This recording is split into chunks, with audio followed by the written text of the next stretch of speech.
So here I am, everybody, with the amazing Radleigh Valentine, who I was lucky enough to get to know a little bit back in the day when we both used to work with the Oracle Queen of the olden days, Doreen Virtue. And I was lucky enough to meet Radleigh a couple of times, and I wanted to talk about Oracle cards this week. So I thought, well, I know who to ask about Oracle cards. It's Radleigh Valentine. So for those of you who don't know Radleigh, let me just tell you a little tiny bit about him. So Radleigh, the one thing is that he loves to tell everyone is he used to be an accountant, and now he works with Oracle cards. So Radleigh Valentine is an internationally renowned speaker, author, spiritual intuitive, radio show host, and a recovering certified public accountant. How's the recovery going, Radleigh? Is it okay? Yeah, it's going really, really well. I haven't relapsed at all. Do you still do your own accounts? I somewhat. I do my own personal accounts, but the company, it became too much, so I have someone else who's doing it now. Okay. And so for those of you who are watching this on Zoom or on Facebook, behind us we can see lots of beautiful cards that Radleigh has produced over the years. How many decks have you done now, Radleigh? The 9th one comes out in October. And what is that going to be? That's called Archangel Michael's Sword of Light Oracle Cards.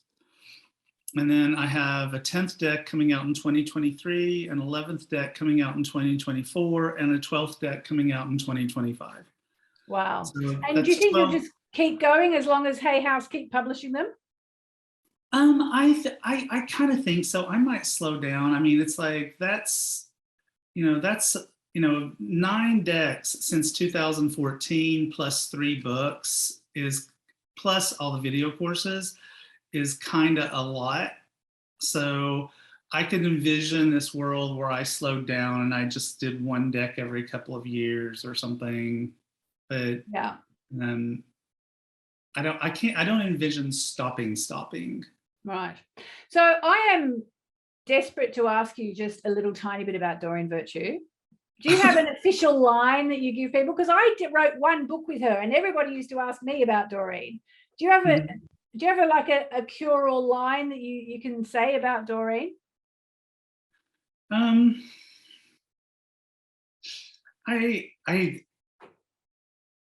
think that for people who are continue to be distressed, what I basically say is that Doreen is a really good antenna. And she had her radio station set on 1 dial for a really long time. And for her own personal reasons, she changed the station. But it doesn't make what came through the radio, metaphorically speaking, any less beautiful music just because she doesn't listen to that station anymore. Okay, well, you know what? Funnily enough, Radleigh, I actually found that a bit healing myself. No, really, I did, because I suppose I don't even realize that I was a bit, freaked out by the whole thing. Okay, interesting. Yeah, well, I think if we as a collective learned anything from that whole scenario, what we learned was not to give your power to any particular spiritual teacher. Do not put them on pedestals. I don't want to be on a pedestal. I'm afraid of heights. So don't, it's like, do not give your power away to spiritual teachers. Spiritual teachers should be somebody you take the walk with, not somebody that you are bowing to behind. Yeah. And for anyone who doesn't know, Doreen Virtue back in the day was the absolute queen of Oracle cards. She sold millions and millions and millions of decks, and then she just gave it all away, sort of almost, it felt like overnight. And while I had written 1 book with her and slightly got to know her, Radleigh had written loads and toured the world and so on. But you've now completely moved on from that. And I probably shouldn't even ask you about it, but it's the first time I've actually had Radleigh in front of me like this since it all blew up. And so no, that's actually, I like that idea because it was hard for a lot of people, even for me. So yeah. Well, and it's still hard for some people. Some people are still challenged by it. Yeah. Anyway, one thing we can say is you learned how to work with the angels and do oracle cards from the best. You know, do you feel like you were, you had a pretty good grounding in what you're doing now? Yeah, I do. I mean, it's like the thing about some of the work that I did with her was that, like, for example, the tarot decks, it's like Doreen didn't know anything about tarot. I mean, she just put her name on it, which was fine. It was a win-win for both of us. It was a total win-win for both of us. But it was easy for me to reclaim my material because it was my material. And I think the same is true for you. I know. And Yasmin, we were the only two lucky ones. It's like because the other co-authors did not get their material back. Oh. We're the only two who did. Right. So, but I think your material was clearly only yours. Yeah. It was. And so, and I think HayHouse knew that. Yeah. So, but nevertheless. But yeah, I mean, it's like I do feel that I was mentored for the position that I'm in. Yeah, exactly. I didn't know that I would be replace the mentor, but I thought it was just go off on my own little direction. But that's fine. I've been totally happy to. Yeah. We've tried to be a safe harbor for the people who were wounded. Yeah. Yeah.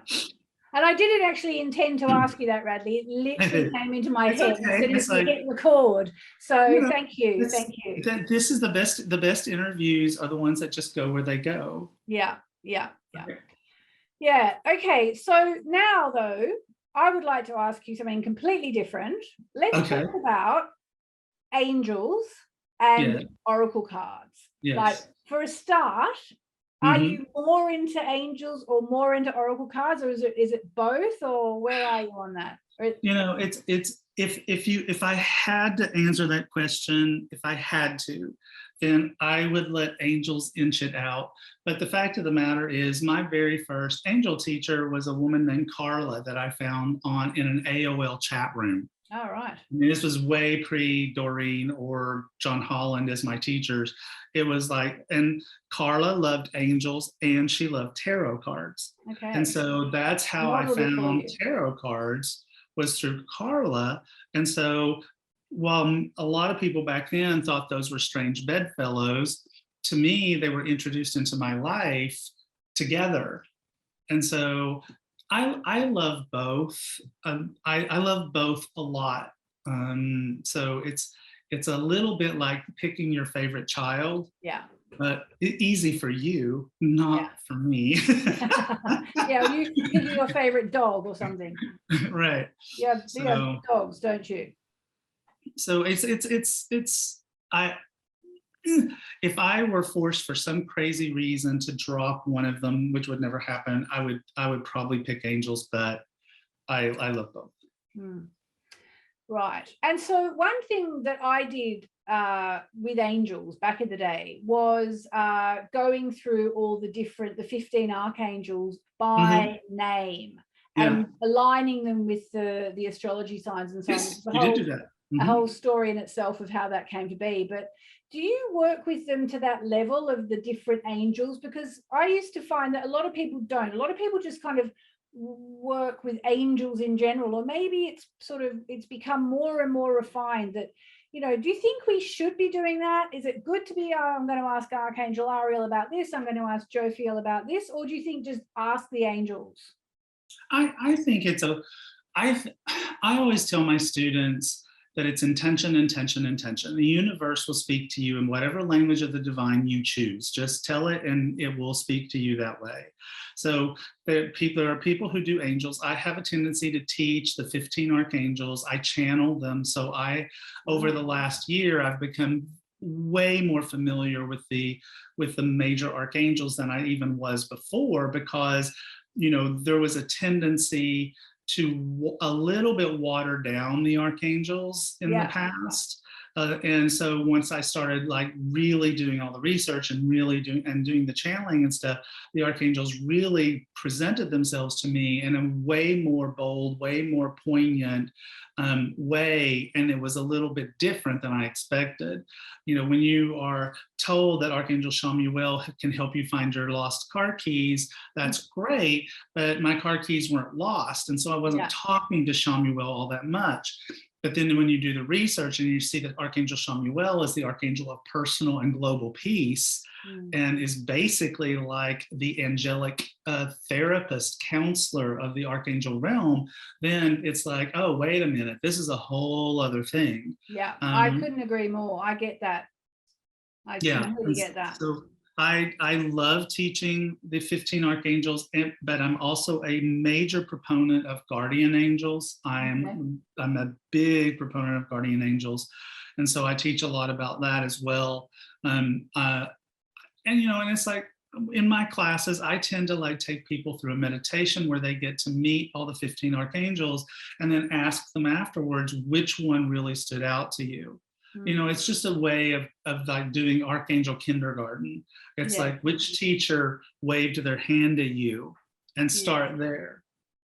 So just to back up with something you just said, hello, channeling archangels. Yes. Did that happen spontaneously, or did you say, right now I'm going to learn how to do this? It did. It actually sort of happened spontaneously. I did a mastermind group with a very small group of people who wanted, it was a weekend event about archangels, and someone in the group asked me about channeling, and I said, well, you know, it's like I haven't done this in years, but I went ahead and did it, and it was just sort of like mind-blowing. My students were like falling out of their chairs, and I was like, okay. It came out of your mouth, or automatic writing? Yeah, it just came right out of my mouth. Wow. And it was just, I just did not expect what I said. I did not expect the message.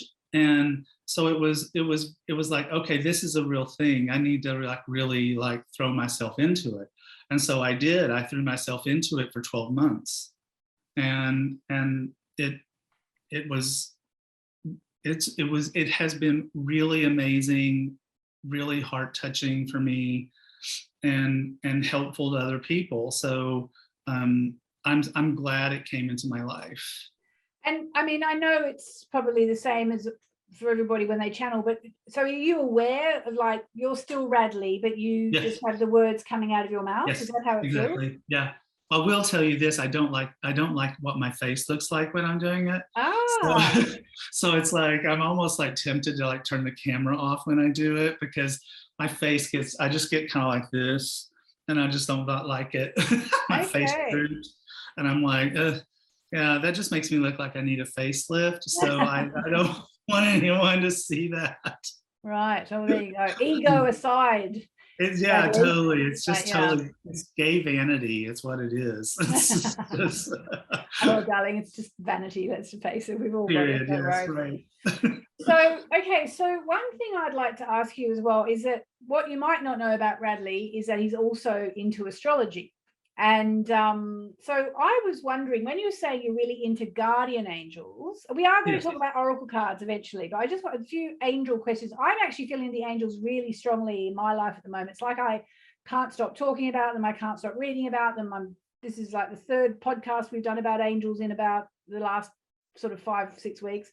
So I think they want to be heard here, but I'm curious to know, so you say you're really a big proponent of or believer in of guardian angels. Yes. So what I'm wondering is this: being an astrologer, you like me, you have a view, a universal view. So one of the things about being into astrology is you're constantly thinking about the planet Mars or the planet Venus or the sun, or you're at least thinking about the solar system, which makes your brain, a bit different from people who just have a normal life here on Earth.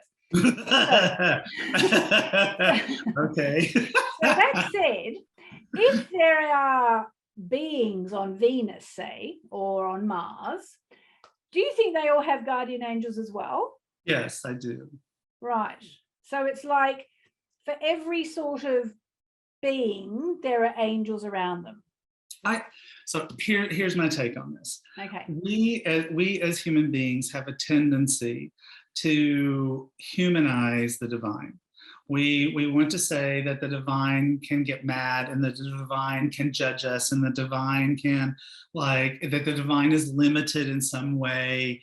And, it makes me insane when people say things like Archangel Michael is too busy to talk to you. You need to talk to your guardian angels. That just makes my brain explode because archangels, angels in general, are omnipresent. They can be everywhere at once. And when we say things like that, when we limit the divine and limit the messengers of the divine, what we are doing is basically putting God in a box. And God doesn't fit in a box. And so I believe that the divine is far grander and greater and bigger and more amazing than we have any ability to comprehend in our little bodies while the veil is down and we are stuck on this side of that veil. And in truth, I believe that all souls, all entities are protected in some form or fashion, or guided or guarded or walked with it by the angels. And that's just part of the plan. It's just part of the way everything works. And I am a big proponent of guardian angels because while the archangels are fantastic and we as human beings, again, humanizing, we love that whole concept that Archangel Michael is about safety and protection. Archangel Gabriel is motivation, creativity, and communication. Archangel Uriel is epiphany, emotional healing, and life transformation. We love that because we love putting things in categories on planet Earth. We love it. The thing about guardian angels is that they are with you 24/7. They are committed and devoted entirely to you and no one else but you. They have been through lifetime after lifetime after lifetime with you. They know things about you you don't know because you don't remember because the memory is blocked. And that makes them the consummate, unconditionally loving friend in our circle, and they're there. And why would you not avail yourself of that? That's my soapbox. No, it's beautiful. I just want to let it land a bit. It's lovely. It's lovely. So, okay, and this is not meant to be all about angels. I'm going to one more question. How many guardian angels do we all have? The same amount? No, I think I have yet to see people have more than two. This can be controversial in organized religions. Organized religions also tend to believe in angels, and they have a thing about there being one. There's a particular angel teacher who I like very much, but she's just determined that you only have one. I've never seen less than two with people. You can see more than that sometimes. And maybe, theoretically, if I see two, I'm seeing multi facets of just the one. I don't think it matters. I mean, it's potato. It really just sort of is. It's like you have the protection that you have that is presenting itself to you in a way in which you can embrace it and accept it. So if you've done the work and you envision your guardian angels as being big and white and fluffy with big white wings and halos, that's how they'll present themselves to you. If you're a trucker and your guardian angel's name is Butch and he looks like another trucker, that's just Butch presenting himself in a vision, in a format, in a way in which that the human being can embrace. Yeah.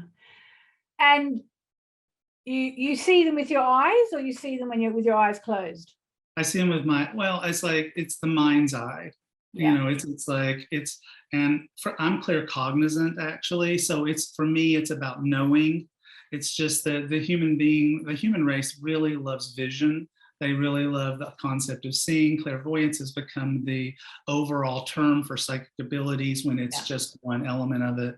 And so I know what's there. Yeah. Okay, so that was all just a way of talking about angels, because so many of Radleigh's cards are about angels. But what I also really wanted to ask you about today, Radleigh, is do you believe that this idea, which I do believe this, and I'm working on something about this coming up, but do you believe that you can use oracle cards to change your life? Yeah, totally, for sure. I mean, yeah, go on.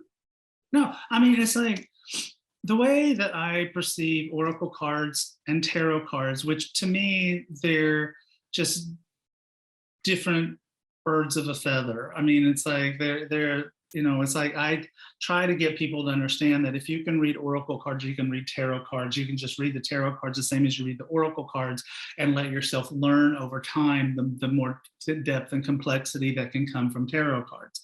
That you don't have to go down that rabbit hole. But what I tell people is that tarot and oracle cards are what I call languages of the divine. There are ways to connect with the divine. There are ways, really and literally, to connect with the divinity that is within you. And then that connection. And so I tell people that it's like a beautiful forest that has a well-worn path that goes through it. And that well-worn path is the hundreds of millions of people over the last 600 years who have used tarot. And they have worn this path through the forest to the divine. And because so many people have put their hearts and souls into it, it is an easier path. There is more than one easier path. Astrology is what, 2,000, 3,000 years old, something like that.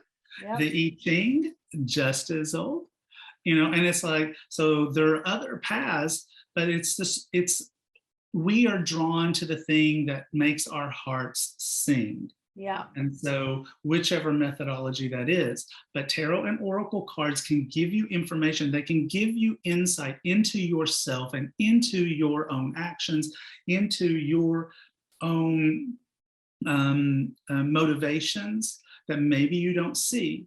And I always tell my students, want to see. Oh, what you want to see. No, but sometimes you don't want to see it, and it's like, face it. And I agree with that. And the more you work with the cards, the easier it is to do that.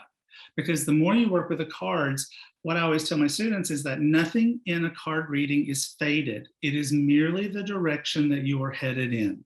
If you don't like the direction, change it.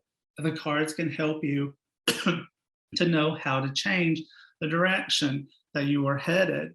But it's merely about getting insight into where the energy is flowing so that you can make some decisions about, I like this energy or I don't. And even if you can't change the direction of the energy, you can at least become prepared.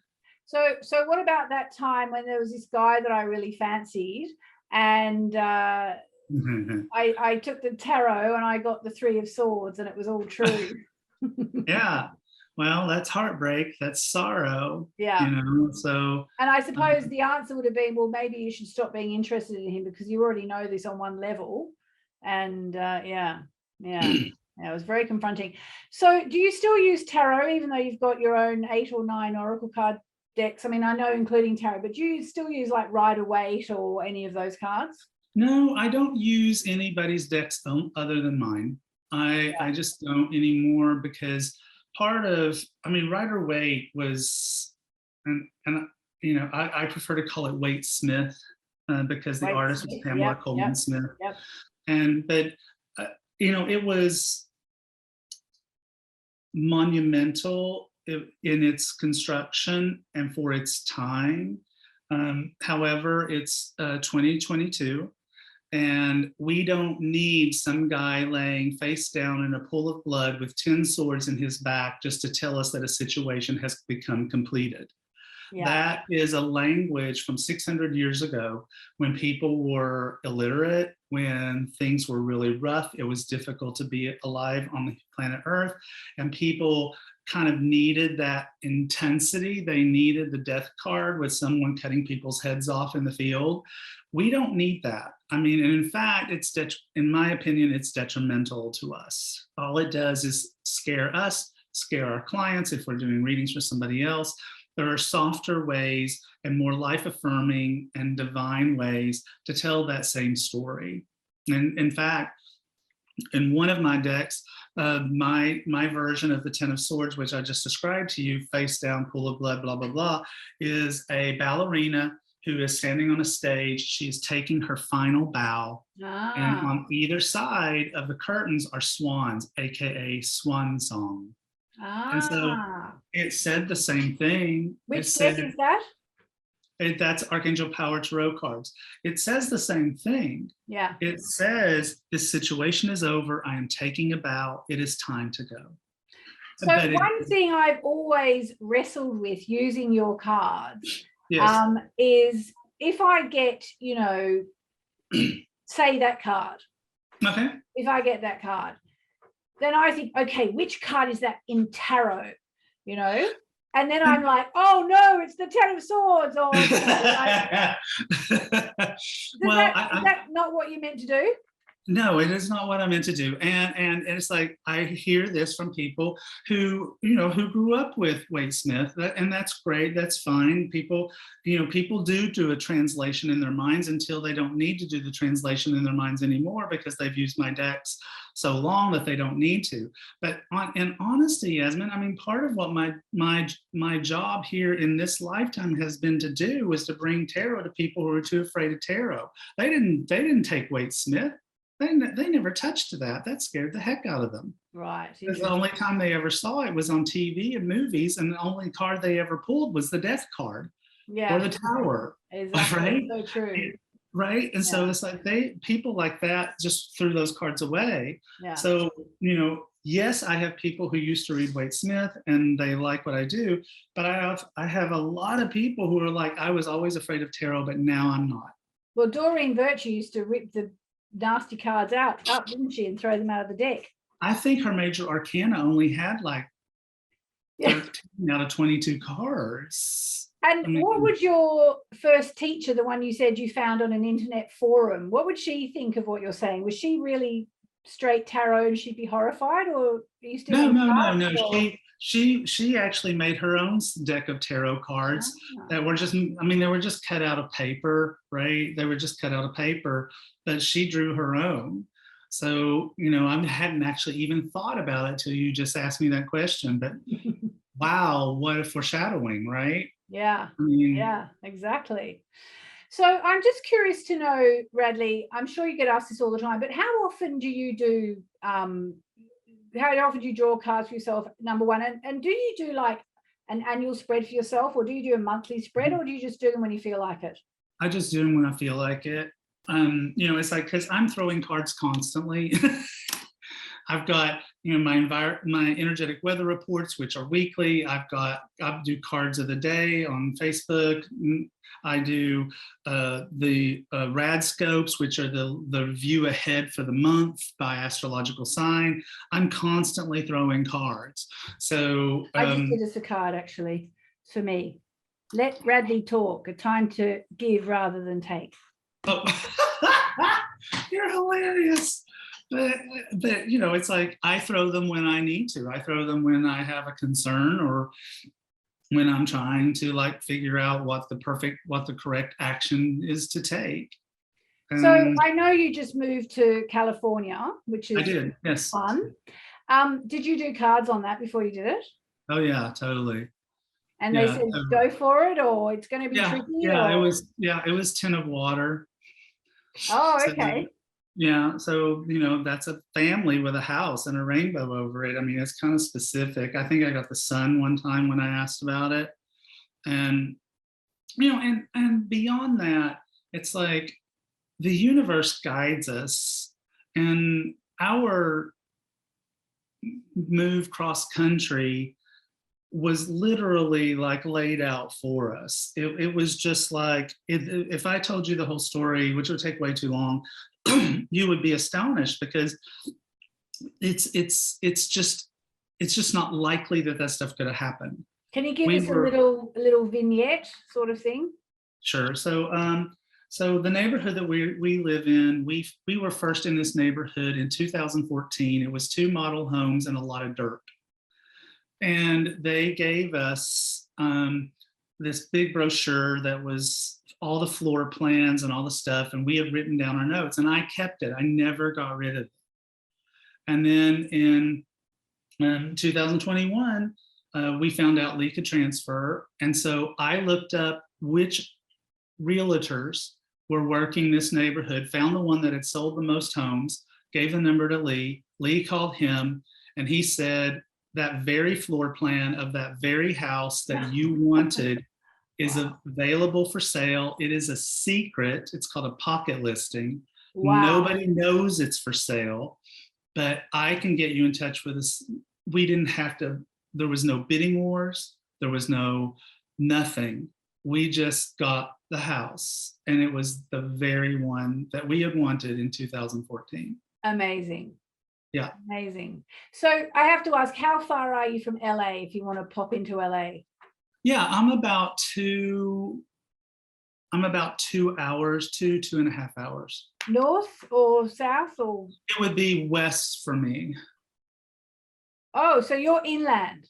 Yes. Oh, yes. wow. California is bigger than I thought. Okay. Oh, California is the 6th largest economy in the world. Wow. Yeah. Yeah. Okay, cool. So I'm going to ask you now a slightly mundane question, but I just want to get your take on it. When you're doing oracle cards, yes, just say, the cards say something you don't really like. I don't, just like you want to buy a car and the cards say, me, not really sure about that car. What do? Do you just ignore it? Do you go, well, maybe I need to think about it? How do you handle that?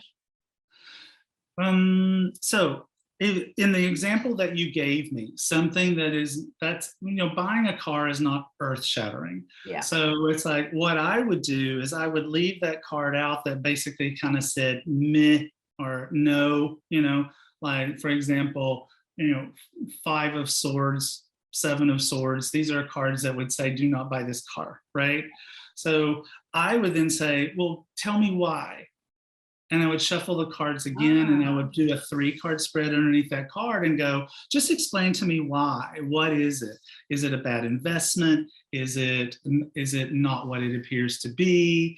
Is it that I will not be enamored with it once I own it? I would ask for why. There has been a time in my life where I pulled a card and I didn't like it, and like so many people, I put it back quickly and shuffled again. Ironically, it was 3 of swords. And I shuffled again, and I got 3 of swords again. Oh, wow. And then I put it back and I walked away, and the next morning I shuffled, and I got 3 of swords again. Oh my God. Okay. Which is, it's like, so eventually the message is, you can't escape this. Yeah. This is where you are headed. There are some things about life, like mortality, that also cannot be, and can't be avoided, right? It's like, for me in that situation, it was about my mother, and she had a heart attack the next week. And 3 of swords is a card that's health, meaning needs a heart attack. With a heart, right on. Right. And so it's like, I wound up being grateful, because it's like, I knew that it was like, okay, this might be coming, and I might need to get my butt on a plane and head to Knoxville, Tennessee, and be there with my mom. And I was available and ready, and knew it was, and I got to spend time with her instead of not getting to spend time with her. Yeah. And so when you're doing the cards, especially with your cards, because they're angel cards, what do you feel is coming through? Is it your higher self, or the angels guiding your higher self, or your higher self guiding the angels? How do you see that as coming out? I think that when a card deck is designed with angelic energy in it, you've got angels coming through to guide you. That's how I perceive it. I think my inner guidance is present for that, but I think that the whole point of that was to basically say, it's like, I want these messengers of the divine to mix with my inner guidance and tell me what is the best thing for me to do. And it's like I have one deck that's not angels. It's right there. And it's called Fairy Tarot cards. Oh, And, yes, of course. and so that's more of an elemental fairy kind of energy, which is very different than angelic energy. But I think that if you design any kind of oracle card or tarot deck to be aligned with a particular mystical energy, then that is the energy that you are asking to be of assistance to you. All right, so just to finish up, tell us about this next deck that's coming out in October. So I'm super excited about it. It's called Archangel Michael's Sword of Light Oracle Cards. This was a big, big dream for me because the artist's name is Echo Chernik. She is beyond words fabulous artist, just beyond words. And I have been in pursuit of her for years. And she just would never say yes. And do we know why she wouldn't say yes? I think she was too busy because she is very successful. She's very busy. I think, and she and I have not talked about this, but I've kind of wondered if because of COVID, of the pandemic, she found herself suddenly with available time. And I was asking at that moment. And so that's how I got her. But I think I embarrassed HayHouse because I was so gobsmacked that I was just goo-goo in my first meeting with her. I just couldn't stop gushing. Oh, how lovely. But it is stunningly beautiful. It's about Archangel Michael, and it's about all the elements of Archangel Michael and all the different ways that he can show up in our lives and all the different kinds of appearances that Archangel Michael can have. And the artwork is just stunning. It comes out October 11th. And so tell me, just 2 different cards, what's in that deck with all, because it's interesting, like I'm quite into the whole Indian story, and with say for example the goddess Lakshmi, who's the goddess of love amongst other things, there's the different faces of Lakshmis. So I didn't know that you could kind of do that with the archangels. The archangels, like your guardian angels, present themselves to you in a way in which you can embrace the message. Archangel Michael is traditionally shown as this beefy, brawny guy with long blonde hair and white face, blue eyes, all of that.